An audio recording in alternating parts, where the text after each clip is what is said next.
जय श्री महाकाल। हर हर हर महादेव। तो साथियों, आज मैं आपको विश्वानर के वरदान की कथा सुनाता हूं।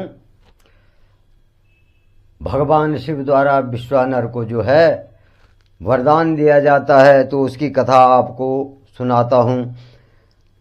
तो नंदीश्वर महाराज जो है सनत कुमार जी से कहते हैं कि हे ब्रह्मा पुत्र, अब मैं शशि मौली भगवान शिव के उस उत्तम चरित्र का वर्णन आपको सुनाता हूं जो भगवान शशि मौली ने जो है विश्वानर के घर अवतार लेने का वरदान दिया था।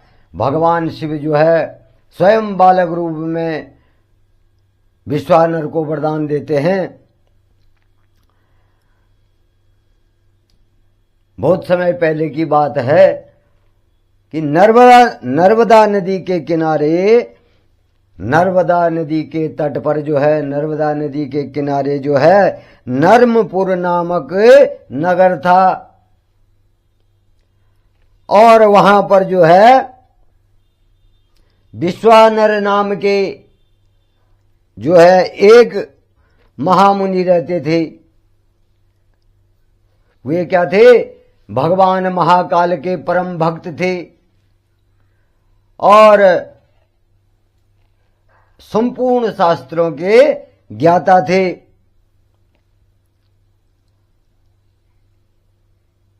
अब उन मुनि का विवाह किससे हुआ? सुचिस्मिति से हुआ। सुचिस्मिति से उनका विवाह हो जाता है और ब्राह्मण पत्नी जो है अत्यंत जो है पतिव्रता और अपने पति की सेवा करने वाली थी। वो अपने मन से जो है विश्वानर की सेवा करती थी। तो एक दिन जो है अपनी पत्नी की जो सेवा भाव विश्वानर ने देखा, तो विश्वानर जो है उनको जो है अपनी पत्नी को वरदान देना चाहते थे।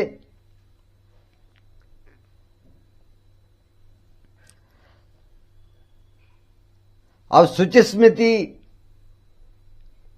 जो है विश्वानर की सेवा करते करते एक दिन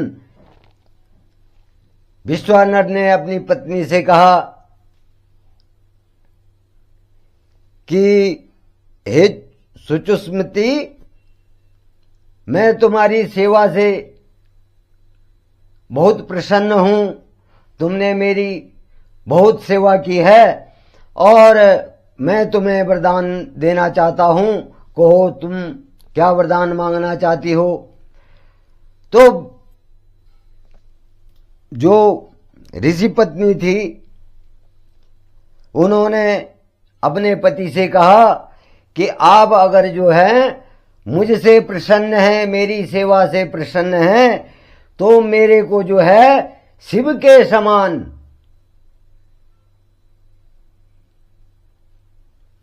महादेव जी के समान जो है पुत्र प्राप्ति हो।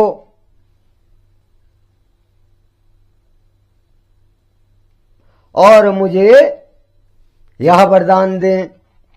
अब यह सुनकर के मुनि सोच में डूब गए कि ये तो जो है भगवान महादेव ही जो है, जो सुचिस्मिति ने जो है वरदान मांगा उसको तो महादेव ही, महाकाल ही पूरा कर सकते हैं। ये मेरे बस से बाहर की बात है। तो उन्होंने अपनी पत्नी से कहा कि हे सुचिस्मिति, ये मेरे बस से बाहर है। इस कार्य को जो है भगवान महाकाल, भगवान महादेव ही कर सकते हैं। इसलिए जो वरदान तुमने मुझसे मांगा है उसकी सफलता के लिए क्या करता हूं मैं, भगवान महाकाल भगवान शिव की तपस्या करने के लिए जाता हूं और उनसे जो है आपके लिए सफलता की इस वरदान को सफल होने की मनोकामना सिद्ध करता हूं। और यह कहकर के जो है जो विश्वानर मुनि थे वो जो है अपने घर से तपस्या के लिए निकल पड़े और वो जो है सीधे कहां पहुंच गए, काशी नगरी में। विश्वानर जो है काशी नगरी में पहुंच गए और वहां पर जो है मणिकर्णिका घाट पे जो है विश्वानर पहुंच जाते हैं और वहां पर जो है अपने आराध्य भगवान महाकाल भगवान शिव के दर्शन करके वहां पर पिंडदान वगैरह करके दर्शन करके अपने जन्म जन्मांतरों का पाप जो है नष्ट कर देते हैं। भगवान महाकाल भगवान शिव के जो दर्शन करता है तो उसके संपूर्ण पाप क्या होते हैं, नष्ट हो जाते हैं। भगवान महाकाल अपने भक्तों को छोटी सी प्रार्थना पर ही प्रसन्न हो जाते हैं। तो इस प्रकार से जब विश्वानर जो है काशी पहुंचते हैं और भगवान महाकाल के दर्शन करते हैं, भगवान शिव के दर्शन करते हैं और ऋषि मुनियों को ब्राह्मणों को भोजन करके जो है फिर काशी के कुओं में तालाबों में बावड़ियों में स्नान करके जो है विश्वेश्वर लिंग की पूजा अर्चना में मग्न हो जाते हैं और एक बरस जो है बिना अन्न जल ग्रहण किए ही भगवान शिव की अद्भुत तपस्या करते हैं। एक साल जो है बिना पानी के बिना अन्न के, जिसको हम कहते हैं निर्जल व्रत, निर्जला व्रत जो होता है, भोजन तो दूर उसमें पानी तक नहीं पिया जाता है, तो उन्होंने अन्न और जल सब त्याग दिया और भगवान महादेव की तपस्या में जो है लीन हो गए। अब जब एक वर्ष तक उन्होंने तपस्या की तो वहां पर जो है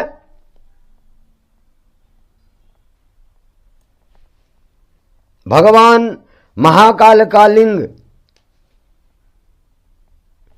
वहां पर क्या होता है, भगवान महाकाल का जो लिंग होता है उसके मध्य में विश्वानर जब पूजा कर रहे थे तो उन्होंने उस लिंग के मध्य में एक बालक को देखा,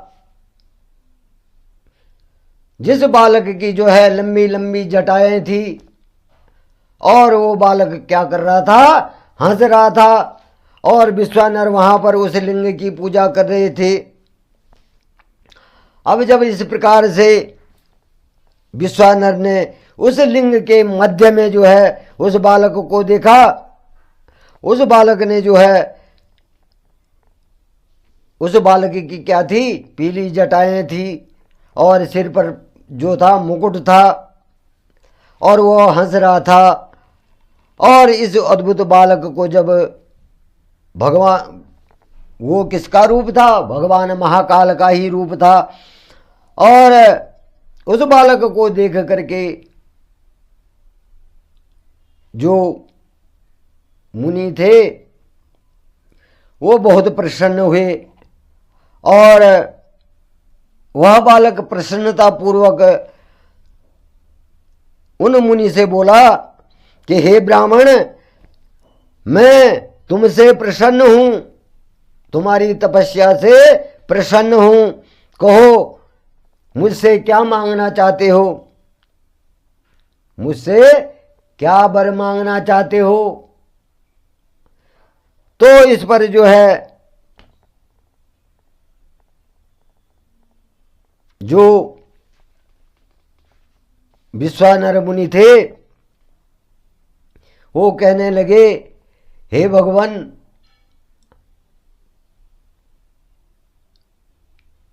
आप तो भक्त वत्सल हैं, आप तो सभी के मन की बात को जानते हैं और मैं आपसे क्या कह सकता हूं। अब ईश्वर भगवान शिव ने अपने बालक रूप में ही जो है विश्वानर को कहा कि हे विश्वानर, मैं तुम्हारी तपस्या से प्रसन्न हूं और तुम्हारी तपस्या सिद्ध हो गई है और शीघ्र ही तुम्हारी पत्नी सुचिस्मिता मिति को जो है मैं तुम्हारे घर जो हूं पुत्र रूप में जन्म लूंगा।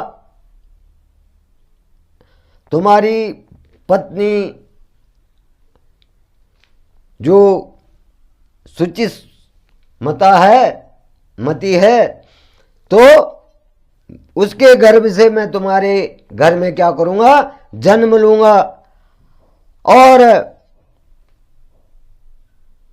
तुम्हारे पुत्र के रूप में जो है मैं जन्म लूंगा और उस जन्म में मेरा नाम क्या होगा, गृहपति होगा। उस जन्म में मेरा नाम क्या होगा, गृहपति होगा। अब यह वरदान दे करके भगवान महाकाल, भगवान शिव जो हैं अपने धाम को चले जाते हैं और वहां से विश्वानर के सामने से जो है अंतर ध्यान हो जाते हैं और विश्वानर जो है उस शिवलिंग को प्रणाम करके अपने घर चले जाते हैं। जब अपने घर जाते हैं विश्वानर, तो वो अपनी पत्नी को जो है, जो अब उनकी पत्नी सुचिस्मिति थी, उसको सारी बातें बता देते हैं। अब समय बीतता जाता है। अब सुचिस्मिति क्या होती है, गर्भवती हो जाती है और जब सुचिस्मिति जो है गर्भवती हो जाती है तो समय बीतते हुए जो है शुभ लग्नों का योग आता है। जब शुभ लग्न आते हैं तो ऋषि पत्नी के गर्भ से चंद्रमा के समान मुख वाला सुंदर पुत्र जो है जन्म लेता है और भगवान शिव के अवतार लेते ही देवता जो हैं प्रसन्न होकर दुंदुभी बजाते हैं। दुंदुभी एक वाद्य यंत्र है, जैसे शंख है वैसे दुंदुभी भी है, तो दुंदुभी बजाने लग जाते हैं। वहां पर जो है मरीचि, अत्रि, पुलह, पुलस्त्य, क्रंतु, अंगिरा, वशिष्ठ, कश्यप, अगस्त्य, विभांड, मंदुल, लोमस, लोमचरण, भारद्वाज, गौतम, भृगु, गालव, गर्ग, जातकर्ण, हसासर, आपस्तम, यज्ञ बालक, यज्ञ वाल्मीकि, सतातप, लिखित, शिलाद, शंख, जमदग्नि, संवर्त, मंगत, भरत, औस्मान, व्यास, कात्यायन, कुत्स, शौनक, ऋषिशृंग, दुर्वासा, शुचि, नारद, तुम्बरु, उतक, वामदेव, देवल, हारित, विश्वामित्र, भार्गव, मृकंड, दारुक, धाम्य, उपमन्यु, वत्य आदि मुनि और मुनि कन्याएं और मुनिपुत्र भगवान शिव के गृहपति अवतार के दर्शनों हेतु विश्वानर मुनि के आश्रम में पहुंचते हैं। सभी ऋषि मुनि देवता ऋषि पुत्र पुत्रियां सभी जो है गृहपति के दर्शनों के लिए विश्वानर मुनि के आश्रम में पहुंचते हैं। अब देवगुरु बृहस्पति के साथ जो है ब्रह्मा जी और श्री हरि विष्णु नंदी और भृंगी गणों के साथ में भगवान शिव देवी पार्वती को साथ लेकर के देवराज इंद्र और सभी देवता सहित नागराज पाताल से सारी नदियां पर्वत और समुद्र उस बालक के दर्शनों के लिए विश्वानर के आश्रम में आते हैं। जो विश्वानर जो है विश्वानर के घर में जो है गृहपति का जन्म होता है तो सारे देवी देवता पर्वत सभी गृहपति के दर्शनों के लिए आते हैं और सभी साधु संत ऋषि मुनि बालक के दर्शन करते हैं। और स्वयं ब्रह्मा जी जो है जातक कर्म संस्कार संपन्न करते हैं। उस बालक का क्या करते हैं? गृहपति का जातक कर्म संस्कार, जिसको हम कहते हैं नामकरण संस्कार। नवजात शिशु का जो होता है जातक संस्कार होता है। तो ब्रह्मा जी जो है भगवान महाकाल का गृहपति रूप में जब जन्म होता है तो ब्रह्मा जी वहां पर जो है जातक संस्कार करते हैं और वहां पर जो है बालक का नाम गृहपति रखा जाता है। उसके पश्चात सभी देवी देवता जो है प्रसन्न पूर्वक जो है उस बालक को अनेक आशीर्वाद दे करके और सुचिस्मृति और विश्वानर जो है उस बालक का जो है लालन पालन करते हैं। और जब वह बालक जो है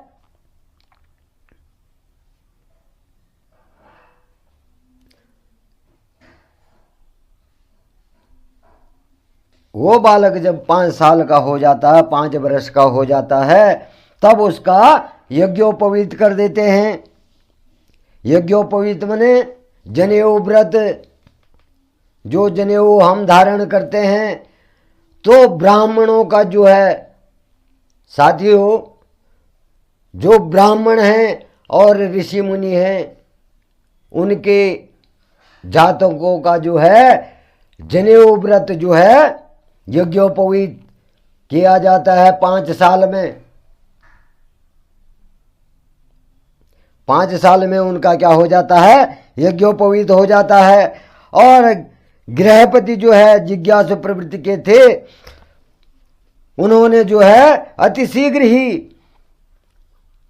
अपने पिता से सब वेदों का ज्ञान सीख लिया। गृहपति ने भी जो है अपने पिता से क्या करा? सब वेदों का जो है ज्ञान प्राप्त कर लिया विश्वानर से। और जब बालक जो है वो बालक जो है 9 वर्ष का हो जाता है, तभी जो है वहां क्या होता है? देव ऋषि नारद जो है वहां पहुंच जाते हैं। अब जब देव ऋषि नारद वहां पहुंच जाते हैं तो विश्वानर जो है अपने पुत्र के भाग्य के बारे में जो है नारद जी से पूछते हैं कि हे नारद जी, मेरे पुत्र का भाग्य कैसा होगा? तो नारद जी कहते हैं कि हे विश्वानर, आपका पुत्र जो है बहुत भाग्यशाली है, परंतु 12वां साल जब यह 12 वर्ष का हो जाएगा तो इसे जो है अग्नि से और बिजली से खतरा उत्पन्न हो जाएगा। जब गृहपति 12 साल का हो जाएगा तो इसे अग्नि से और बिजली से जो है भय है। और इस बालक को जो है गृहपति को, अपने पुत्र को जो है अग्नि से और बिजली से बचा कर रखना। बिजली, ये बिजली नहीं, आकाशीय बिजली जो होती है, उससे क्या करना, बचा कर रखना। और ऐसे वचन कह करके देव ऋषि नारद भी अपने धाम को चले जाते हैं और बालक को आशीर्वाद दे करके देव ऋषि नारद भी वहां से चले जाते हैं। तो जय श्री महाकाल, हर हर महादेव दोस्तों। तो आज यहीं पर मैं अपनी कथा का विसर्जन करता हूं और यहीं पर अपनी वाणी को विराम देता हूं। आगे जो है गृहपति को शिव से वर प्राप्ति की, शिव भगवान शिव से जो है वर प्राप्ति होती है। तो इसकी कथा जो है मैं आपको कल आप लोगों के सामने रखूंगा। तो हर हर हर महादेव।